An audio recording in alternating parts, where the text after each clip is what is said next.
the Egyptians have lived for centuries, in harmony, irrespective of whether they are Copts, Jewish, Muslims, and right now there is an expression of anger, there is a polarization, and people are going into different camps. So the Muslim majority are looking at the Coptic minority as different. You get in that extremism, extreme interpretation of any values comes in an environment when people feel insecure.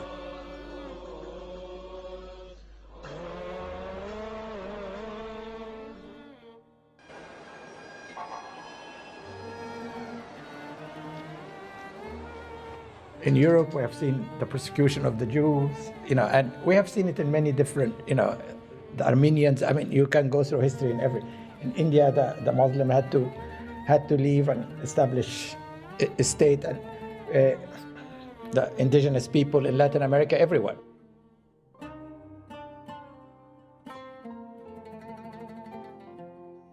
There is always this tyranny of the majority, which is unfortunately a tendency I think we have.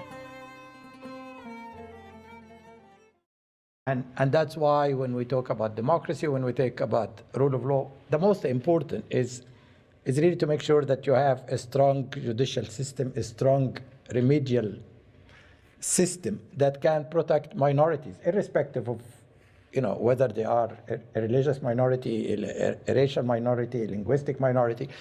And what you have right now in Egypt is that polarization taking shape or having a religious undertone.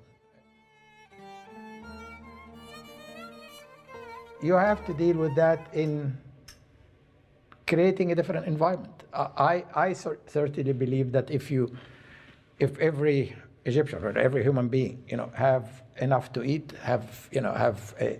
feel a sense of dignity, a lot of that polarization, extremism will evaporate.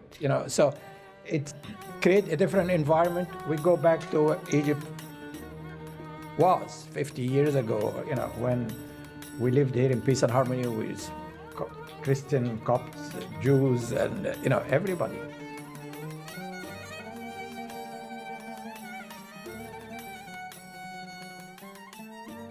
Where you have the underlying bond between people as citizens, and not trying to categorize them as different groups. Yes, they are different groups, but they are, at the end of the day, citizens of one state with rights and obligations.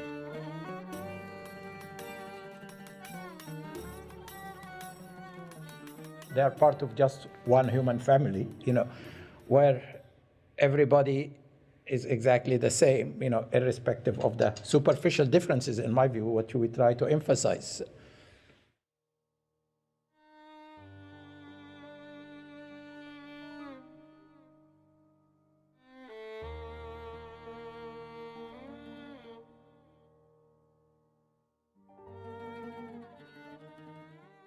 In 1947, when India was partitioned, there were killings also. But simultaneously, a great number of ordinary people, whether they were Hindus or Muslims or Sikhs, they protected fellow human beings.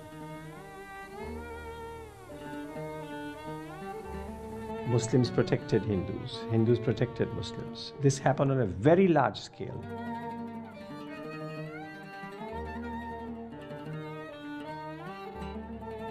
This is the underreported story of that time. And this only confirms what Dr. Elbaradei was saying earlier, that human beings, yes, they may have a religious aspect to their life, to their identity, but they also are citizens and they are human beings. Fortunately, ordinary people all over the world, certainly I know about India and Pakistan, and I'm sure it's also true of Egypt, regard fellow human beings primarily as fellow human beings, not as belonging to this religion or that religion. This is something that we can feel confident about as we think about the future. And secondly, on a very practical note, whether in Egypt, certainly in India and Pakistan, every part of India has Hindus, has Muslims, has other minorities.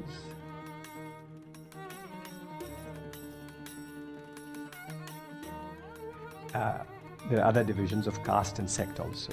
So people of diverse kinds, diverse identities lived next to one another. We cannot accept that Muslims and Christians will have to fight, or that Muslims and Hindus will have to fight. If we accept that, we are accepting permanent war in every corner of this world. We just cannot accept this. It is the citizenship part, the humanity part that has to be emphasized. And of course, the right interpretation of religion also has to be asserted, fought for, contested. But as long as we understand that human beings are above all citizens and fellow human beings, and the religious identity is very important, but it's not the sole issue in the world, we will overcome these challenges in both our countries.